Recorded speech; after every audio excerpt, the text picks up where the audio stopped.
This is a read-along of Nickelodeon 5-Minute Christmas Stories collection. This is a collection of 9 stories from various Nickelodeon franchises that are meant to be told in 5 minutes or less. If you enjoy this read-along, make sure to give a like, comment, and subscribe for more bookish and DVD review videos. If this video gets made for kids, I'll make a community post so you can leave your comments there. But now, without further ado, let's begin Nickelodeon 5-Minute Christmas Stories collection.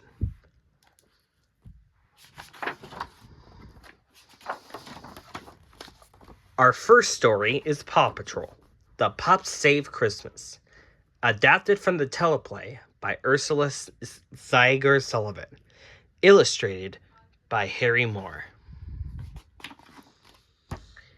It was the day before Christmas. The Paw Patrol pups were excited to decorate the big pine tree outside the lookout. "I've got the popcorn," Ryder announced as he walked out to the tree. Rubble ran alongside him. "Hooray! A Christmas Eve snack!" "This isn't for eating," Ryder said. "It's for hanging on the tree." "Okay," Rubble replied.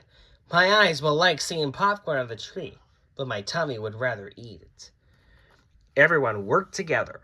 Ryder strung his popcorn along the branches, and Rocky hung lights. Marshall raised his fire ladder so he could put ornaments on the highest branches. "I love Christmas," Zuma said with a sigh. "I can't wait for Santa to get here."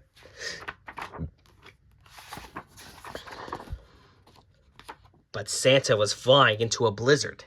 The storm rocked Santa's sleigh back and forth. Bags of presents fell out of it, and a big golden star slid off the front. Santa guided his reindeer as the sleigh dipped sharply and landed hard in the snow. Back at the lookout, Ryder received a call on his pup pad. It was Santa Claus. "My sleigh crashed, and I lost a load of gifts," he said. "My reindeer are lost now, and worst of all, my magic Christmas star is gone. That's what gives my sleigh and reindeer the power to fly. Without it, I'll never finish delivering my gifts." "We'll do everything we can to help, Santa," said Ryder. Ryder told the pups about Santa's problems. "Rubble, I need your shovel to dig a sleigh out of the snow." "Rubble on the double," Rubble shouted. Ryder looked at Rocky. "I need your forklift to help raise Santa's sleigh out of the snow, and some recycled parts to fix it." "Don't lose it, reuse it," said Rocky. "Sky, Zuma, and Marshall," Ryder continued, "I need your helicopter, hovercraft, and fire truck to help find the loads of presents Santa's lost." "This pup's gotta fly!" Sky exclaimed. "Let's dive in," Zuma cheered. "I'm fired up," Marshall declared. "And Chase," Ryder said, "I need you to round up Santa's reindeer." "Chase is on the case," he shouted. "All right, the Paw Patrol is ready to roll," Ryder exclaimed, and all of the pups raced away from the lookout. Ryder and Rocky found Santa's sleigh. Rocky lifted it with his truck. "The crash broke off one of the runners," Ryder said. "We'll have to replace it, Rocky." "The storm is getting worse," said Rocky. "We better get it fixed in a hurry." Sky zoomed through the blustery night, looking for the lost bags of presents. Her searchlight scanned the dark forest. "I see a bag," she reported to Ryder. Chase and Marshall found another bag in the high branches, so Marshall extended his ladder to reach it. He carefully climbed to the top and slipped off the ladder. The bag tumbled down behind him. Chase quickly launched a net to catch the falling bag of gifts. Marshall landed in the soft snow. "I'm good," he announced with a smile. Sky, Chase, and Marshall found the other bags of gifts and met Ryder at the sleigh. They got there just as Rocky started to attach an old ski to the bottom of the sleigh. "I knew this would come in handy," he said proudly. "It's got to be here somewhere," Ryder said, as he, Rocky, and Rubble searched outside of Farmer Yumi's bar for the magic Christmas star. Rocky heard Bettina, Farmer Yumi's cow, mooing. "Maybe Bettina saw it." "Hey, where is she?" They glanced around, but no one saw her. until Ryder pointed up at the night sky. Ryder and the pups couldn't believe their eyes. Bettina was flying through the air, with the Christmas star stuck to her side. "The star is making her fly like a reindeer," Ryder exclaimed. "How will we get her down?" Rocky asked. Ryder grabbed some hay and whistled to Bettina. "Fresh hay! Come and get it!" Bettina floated down from her snack. While she was munching the hay, Rocky used a mechanical claw from his pup pack to grab the magic Christmas star. Meanwhile, Chase had found all 8 of the reindeer, but they wouldn't line up. He decided this was a job for the loudspeaker. "Attention all reindeer," he announced. "Please move forward in an orderly fashion." They did as they were told, and Chase led them back to Santa's sleigh.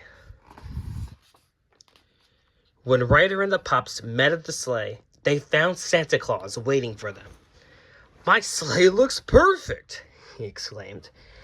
"Except for one missing piece," Ryder said, holding out the magic Christmas star. Santa took it and hung it on the front of the sleigh. "I don't know how to thank you, Ryder," Santa said. "I thought Christmas would be ruined, but you and the pups saved it." The end. Our next story is Shimmer and Shine, Santa's Christmas Genies, adapted by Hollis James from the teleplay My Secret Genies by Cindy Boveda Spackman, illustrated by Mattea Francesco Leviosa. It was the day before Christmas, and Leah had almost finished writing her letter to Santa when her neighbor Zach knocked at the door. He needed stamps for his own letter to Santa. "All I want for Christmas is a canoe," he said. "I'm asking Santa for snow on Christmas," Zia said, holding up her snowflake-shaped letter. Zach wanted to get home to make room for his canoe, so Leah offered to mail his letter to Santa for him. Leah called for Shimmer and Shine, and they appear in a poof of sparkles with their pets, Tala and Nahal. Shimmer and Shine didn't know what Christmas was, so Leah explained it to him. "First, you write a letter to Santa about what you want for Christmas. Then Santa's elves make the presents in his workshop, for Santa to deliver by Christmas morning." The genies were happy to help Leah. "Boom, Zarame!" Shimmer chanted. "First wish of the day! Shimmer and Shine, get this letter to Santa Divine!" Suddenly, Leah and the genies, along with Tala and Nahal, were standing in the snowy North Pole. "I just wanted to give the letter to Santa," Leah said. "I didn't think I'd be giving it him in person." "Oh, Snowball!" said Shimmer. "My mistake, Leah." "This mistake is great," exclaimed Leah, "because now I get to meet Santa." Leah gave Zach's letter to Santa, but Santa already knew about the canoe. "Zach's been sending me a letter every day since last Christmas," he said, chuckling. Santa gave Leah and the genies a tour of his workshop. They saw busy elves making toys and the reindeer who pulled his sleigh. At the end of the tour, Santa said, "I hope you enjoyed visiting my workshop." We did, said Leah, shimmering. "I wish you lived someplace warmer, though." "Boom, Zarame! Second wish of the day," Shine chanted. Shimmer and Shine, get Santa someplace warmer divine." Whoosh! Santa was whisked away to a tropical island. "I didn't mean to make that wish," cried Leah. "Not when Santa still has presents to deliver." "Oh, right," said Shine. "I forgot about that part. My mistake." When the elves heard that Santa was gone, they started to panic. "I wish these elves would calm down," said Lena. "Boom, Zarame! Third wish of the day," Shimmer sang. "Shimmer and Shine, elves calm down divine." With those words, the elves fell into a deep sleep. "That was my last wish," exclaimed Leah. "We need those elves to be awake so they can finish the presents." "Oh, sleigh bells!" cried Shimmer. "My mistake, Leah. I thought that's what you wished for." "I did," replied Leah. "So it was my mistake. Maybe you'll be all right, as long as we finish these presents and find Santa." The gifts were loaded on the Santa sleigh. It was time to make the deliveries, but the genies weren't sure where to go. "Maybe we should press this button with the picture of Santa on it," said Shine. "Don't press the button," warned Leah and Shimmer, but Shine couldn't help herself. "I'm pressing the button!" Shine had pressed the Santa tracking button. The reindeer leapt into the air and flew Leah and her friends right to the beach where Santa was stranded. The sleigh crashed to a stop in the sand. Leah and her friends tried to get the sleigh out, but it was stuck. "If only we had something else that Santa could fly," said Leah. "How about a magic carpet?" suggested Shimmer. Together the sisters chanted, "Shimmer and Shine, double genie magic divine." Poof! Santa was back in his red suit and perched on a magic carpet. "Ho, ho, ho!" he exclaimed. "It's time to save Christmas!"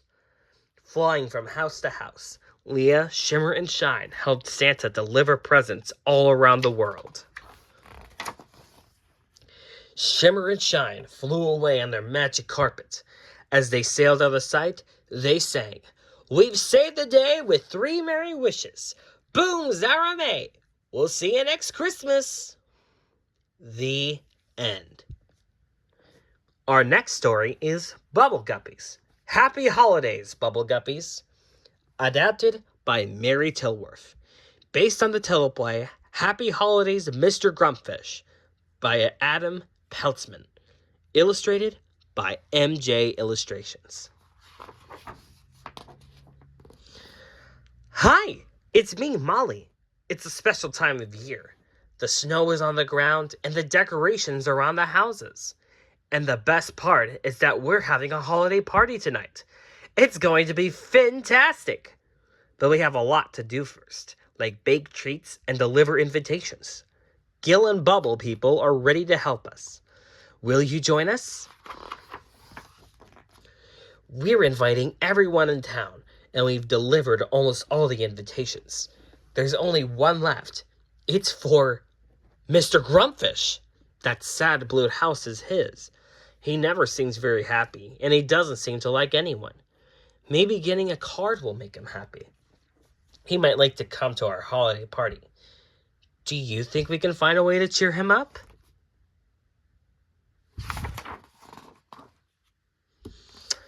It's time to help Dima make gingerbread cookies for the party.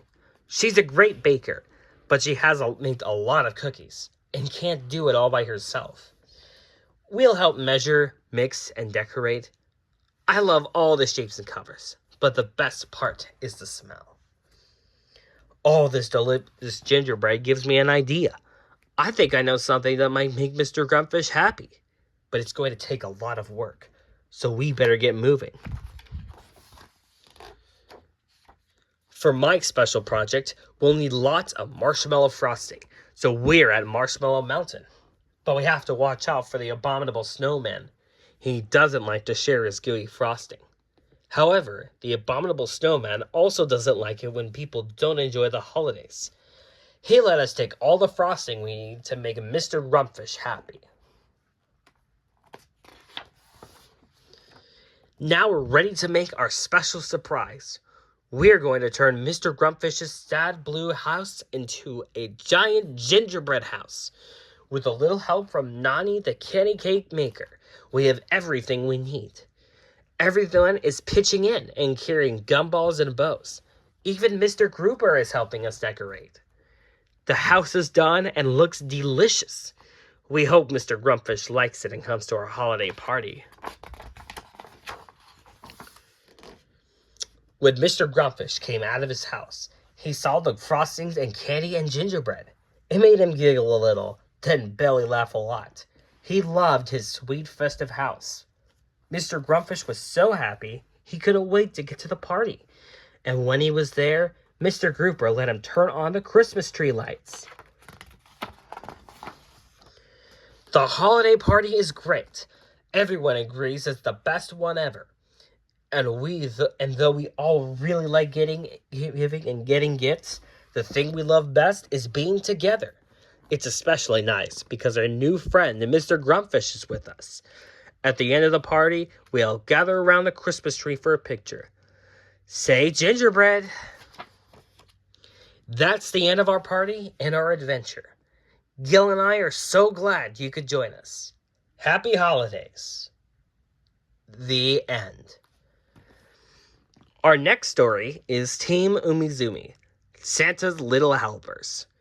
Based on the teleplay Santa's Little Fixers by P. Kevin Strader and Jennifer Toomey. Illustrated by Bob Ostrom. It was Christmas Eve.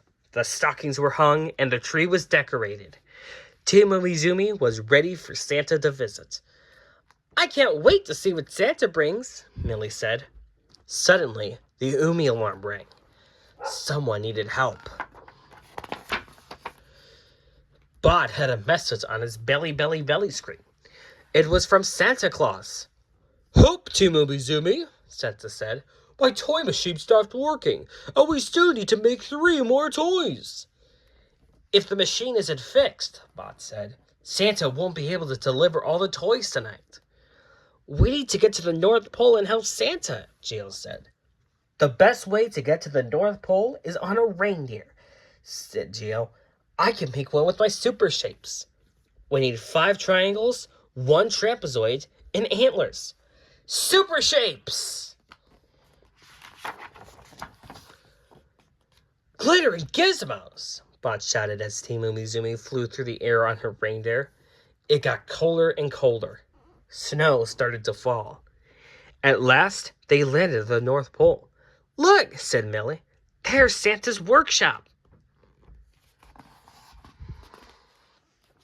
Santa welcomed Team Umizoomi into his workshop. Thank goodness you're here, he said. The toy machine is broken, and we still have to make a sailboat, a dollhouse, and a fire truck. Don't worry, Santa, Geo said. We'll fix this machine with our mighty math powers. Then he and the rest of the team climbed into the machine. To fix the machine, Bot said, we have to know how it works. Let's check my super robot computer. The computer told Umizoomi that the first section of the machine was filled with buckets carrying toy parts. The next section was the magic duster, where the parts were put together. The last section wrapped these toys. Let's fix this machine, said Geo. Team Umizoomi found the part of the machine with the buckets. The conveyor belts were stuck, and the gears weren't turning. Geo looked at the buckets. First, we have to find the buckets with the parts for a sailboat, a dollhouse, and a fire truck. Team Umizoomi looked and looked, and they found the parts.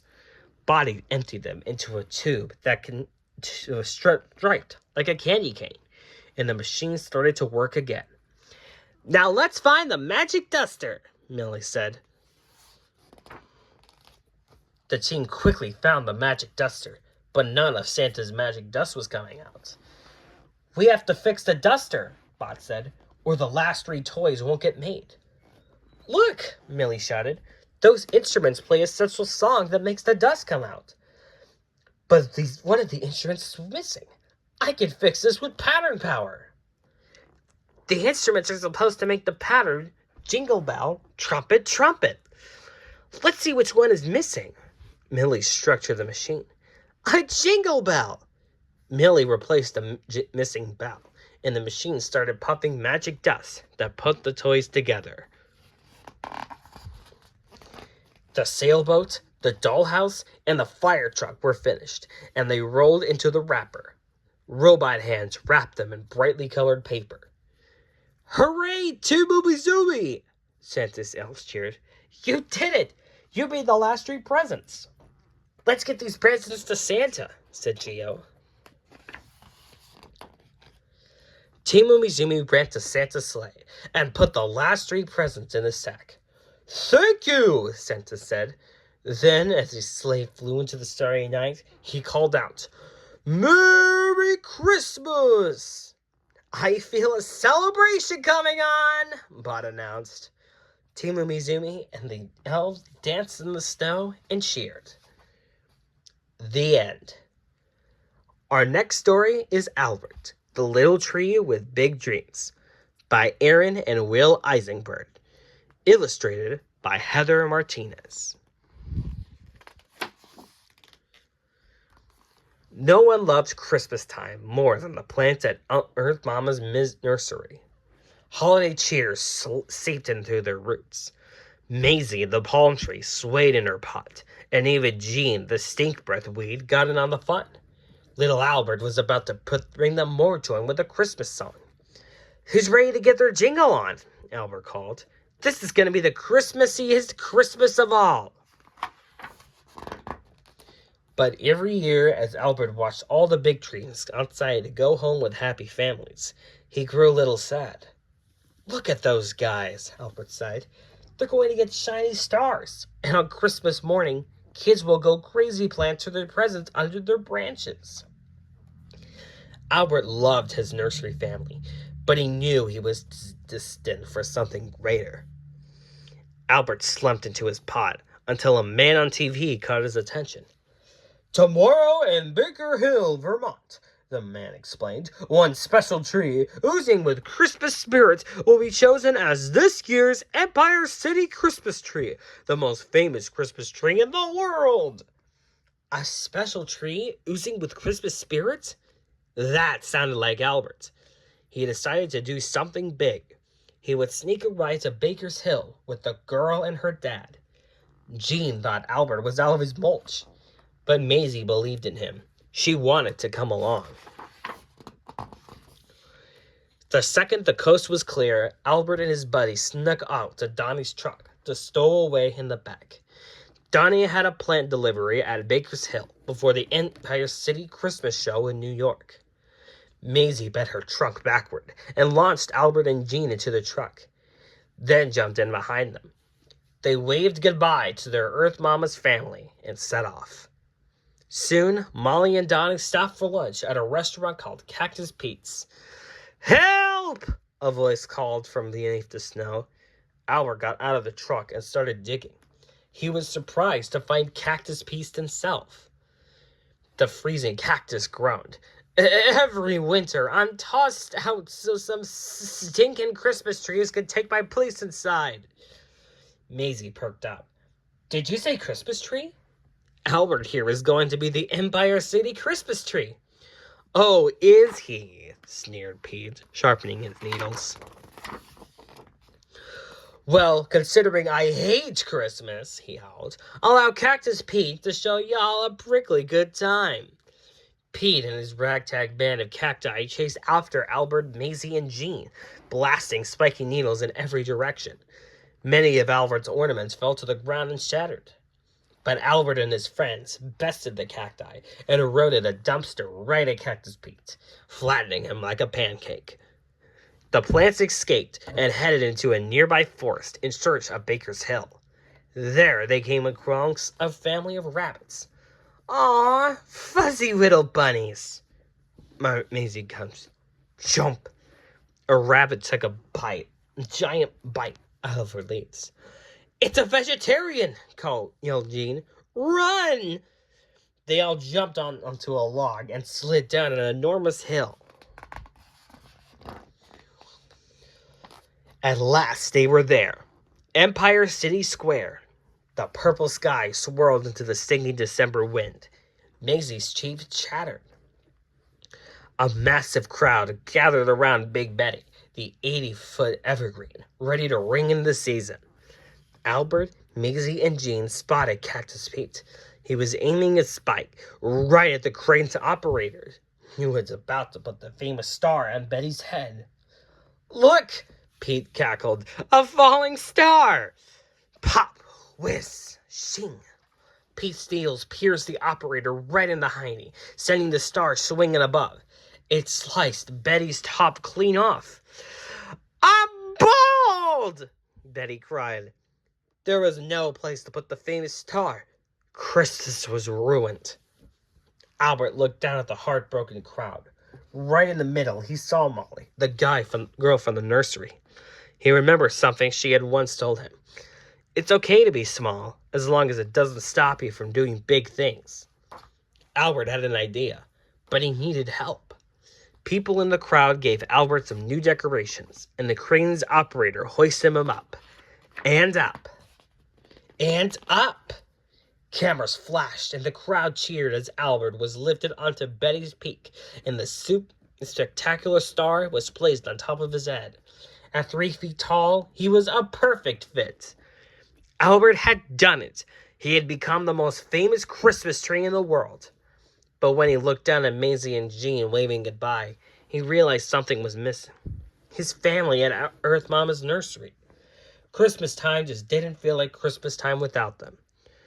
Then Albert saw Cactus Pete. He was sad and alone.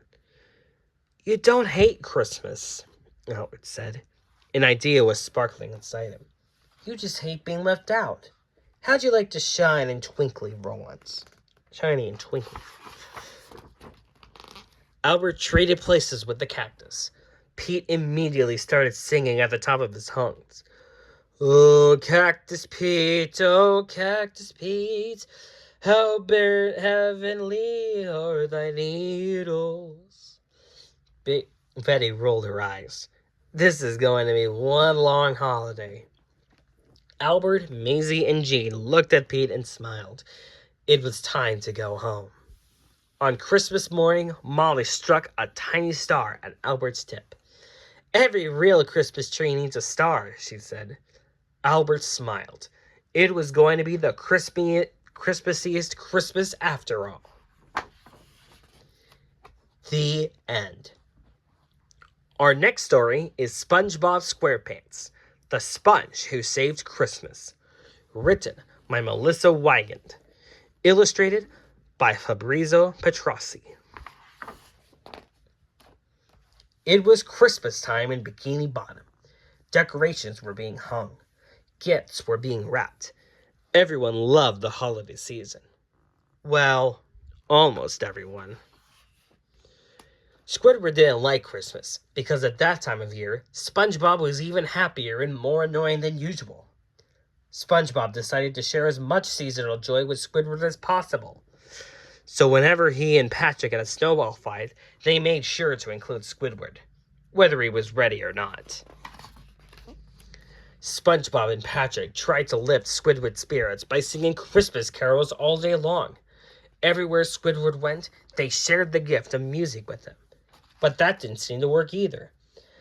I've had enough of this holiday, yelled Squidward. It's all Santa this and presents that. And who does this Santa guy think he is anyway? He's got a flying sleigh and magic reindeer. He gives you stuff for free? I'll believe it when I see it. If Santa's as great as everyone says he is, Squidward demanded, then why can't he shovel my snow? SpongeBob didn't have an answer. He sadly walked home. Squidward didn't hear anything from SpongeBob for the rest of the day. He settled into his bed that night, pleased at the idea that Christmas would be over soon and things would be back to normal. But just as he was falling asleep, bright lights filled the room. Squidward ran to the window. You've gotta be kidding me! He exclaimed. Across the way, SpongeBob's house was covered with colorful flashing and blinking lights and other Christmas decorations. Squidward marched over to SpongeBob's house and took all his Christmas lights down. Then he snuck inside and took down all his decorations too. But just as Squidward was finishing up, SpongeBob came out of his bedroom.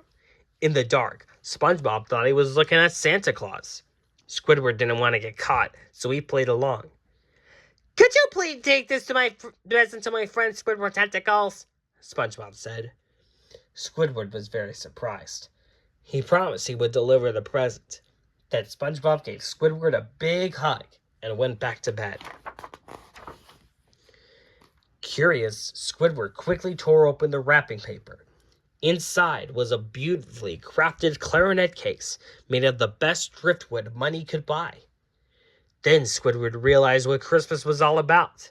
It wasn't just about snowball fights, caroling, or even big flashy lights. It was also about friends and being kind to them.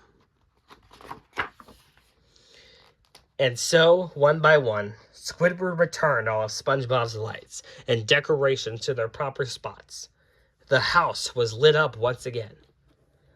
"It's going to be a Merry Christmas after all," Squidward said. The end.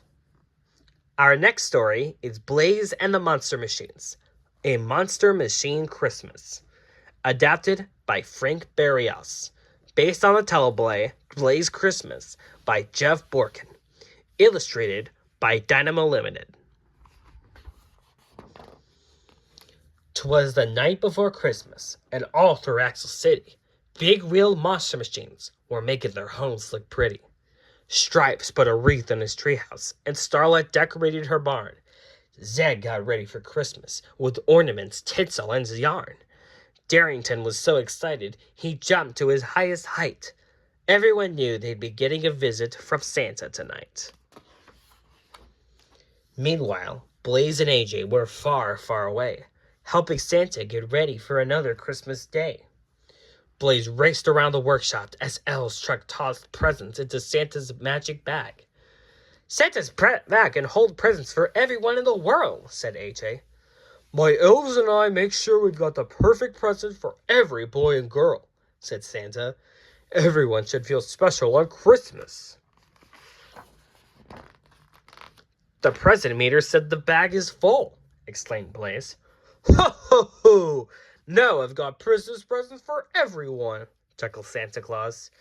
Santa and his friends were so busy that no one noticed two uninvited guests. "Hey, Crusher, what are we doing in Santa's workshop?" asked Pickle. "I want to look into Santa's bag and find my Christmas present," whispered Crusher. But before he could find his present, the bag began to roll away, with Crusher on top of it.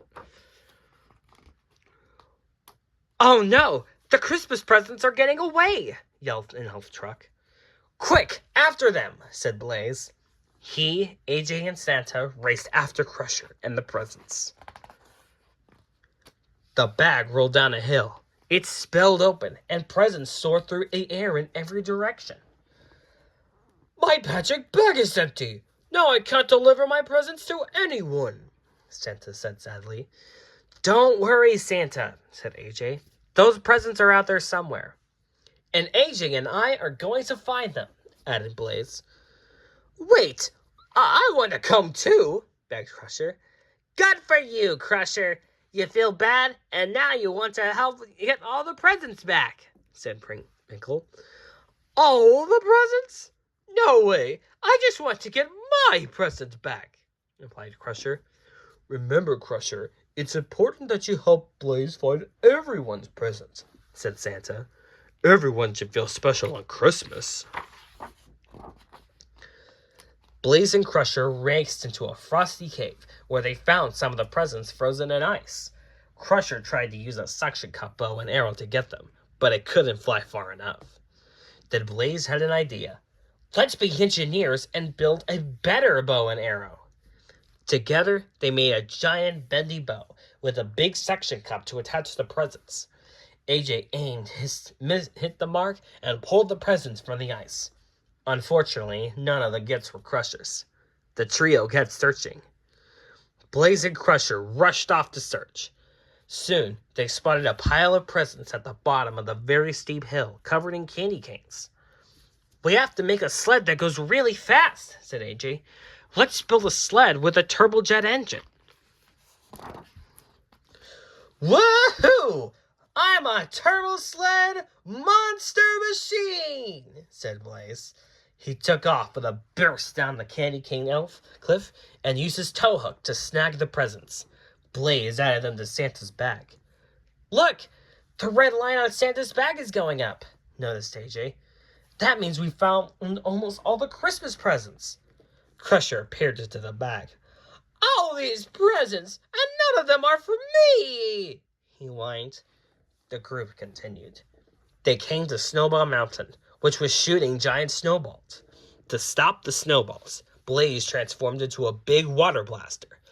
"Oh yeah, I'm a water blaster monster machine," he shouted. "Time to get those Christmas presents." When the monster machine reached the top of the mountain, Crusher found what he was looking for. "I caught my present," he was saying. But while the big blue truck celebrated, the ice on the mountaintop began to give way. "Oh no, Santa's bag is falling," cried AJ. "It's too heavy," went Blaze. "I can't pull it up by myself." "Well, good luck with that," Crusher said. "I've already got my present." The present made him feel special. But then Crusher remembered what Santa had said. Everyone should feel special on Christmas. "If those presents fall, no one can get a present for Santa. And then no one will feel special on Christmas.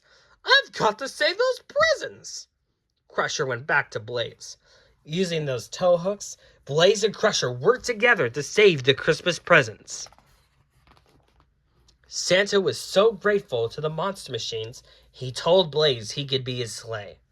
And so it was, with Blaze at the sleigh, Santa's gifts were delivered for Christmas Day.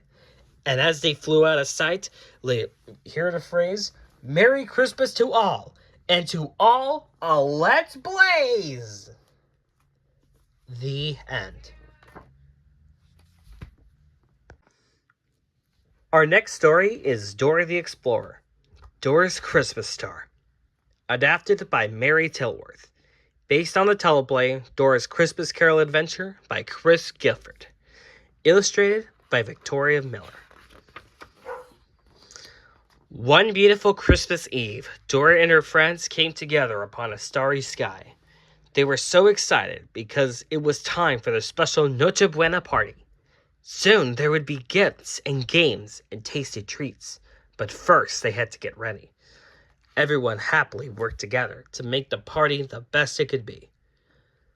"It's my favorite night of the year," said Dora. "I love to wear my holiday dress, decorate the tree, and celebrate with all my friends." Because it was such a special night, everyone had worn their very best for the party. Dora twirled in her pretty dress. Her friends all oohed and awed. Boots dressed in the nicest holiday sweater, proudly adjusted his family bow tie. Isa wore her favorite dress and her shining necklace. "Let's decorate the tree," said Dora. Their friends all helped each other and sang Christmas carols while they trimmed the tree. Boots hung shiny ornaments on the branches. Isa strung twinkling lights. Tico and Benny wrapped the tree in glittering garlands. The tree was beautiful, but it was missing one important piece. Finally, Dora placed a shining star on the very top. "Our Christmas tree looks perfecto!" she exclaimed. At last, it was time for the most exciting part of the night, the gifts. "Christmas is a time for giving," said Isa. Dora and all her friends agreed.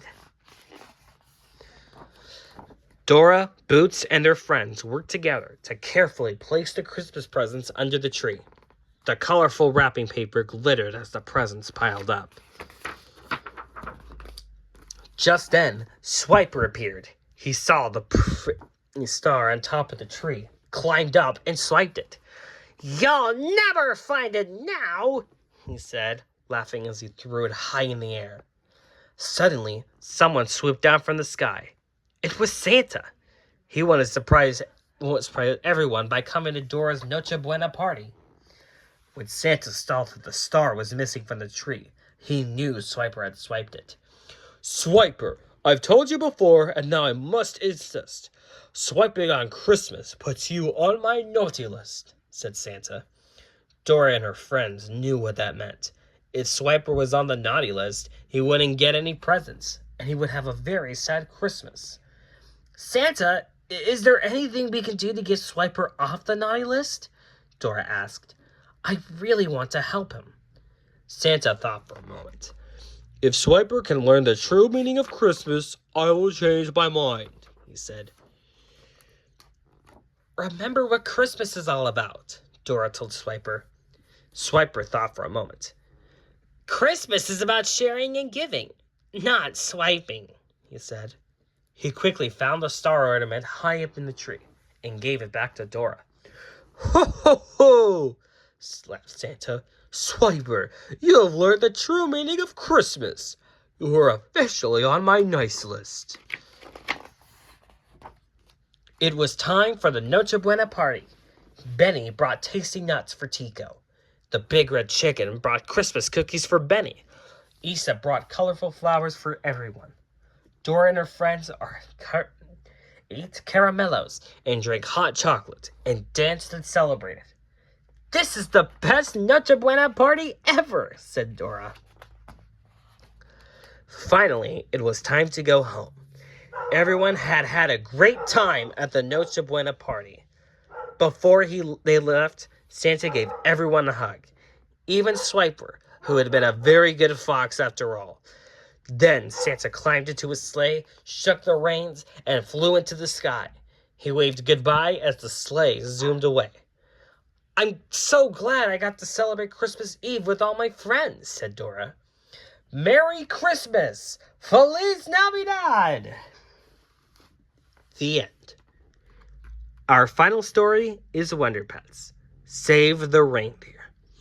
Adapted by Tone Time. Based on the teleplay written by Chris Nee. Illustrated by Michael Scanlon and Little Airplane Productions. It was Christmas Eve, and the Wonder Pets were happily singing and trimming the tree. But while the Wonder Pets were singing, their tin can phone started ringing. That meant an animal needed help. It's a reindeer, shouted Tug. She's on the ice in the North Pole, and she looks stuck. The North Pole, Tug exclaimed. She must be one of Santa's reindeer. This is as serious as it gets, said Ming Ming. Let's go, Wonder Pets. Let's save the reindeer, the Wonder Pets sang. The Wonder Pets quickly assembled their flyboat. They put on the wheels and the mast. Then, for a little bit of Christmas spirit, they added candy canes. When the Christmas flyboat was ready, they jumped aboard and zoomed to the rescue. They sailed through the night. It got colder and colder. Soon, the North Pole was in sight. If we don't find the baby reindeer, Santa won't be able to deliver his presents, Lenny said. But I can't live in a world without presents, cried Ming Ming. The Wonder Pets realized they weren't just saving the reindeer, they were saving Christmas. At last, they spotted the baby reindeer. As the Wonder Pets flew closer, they could hear the ice crackling. They knew they had to act quickly. Luckily, they had an unopened present with them. Inside was a purple sweater that Tuck had knitted for Ming Ming. Thank you, Ming Ming said. Purple really is my color. The Wonder Pets used the sweater as a net to grab the baby reindeer. They flew in close and wrapped her in the sweater. Then they pulled her up together. As they soared away, the ice cracked. They had saved the baby reindeer just in time. The Wonder Pets brought the baby reindeer back to Santa's house. She thanked Lenny, Tuck, and Ming Ming, then joined the rest of the reindeer team. Just then, Santa came out of his house. The Wonder Pets couldn't believe their eyes. What a wonderful night for flying, Santa said with a jolly laugh. He climbed into his sleigh, and the reindeer carried him into the sky. Christmas was saved. It was getting late, but the Wonder Pets knew they could still fly home in time for their Christmas Eve fun. As they raced through the sky, they sang, Wonder Pets, we found a way to help the baby reindeer and save the day. We're not too big and we're not too tough, but when we work together, we've got the right stuff. When they finally arrived home, they made a wonderful discovery. Santa had already visited and left gifts for them. There was a special star on their tree, a beautiful snow globe, and best of all, celery. The end. Thanks for watching.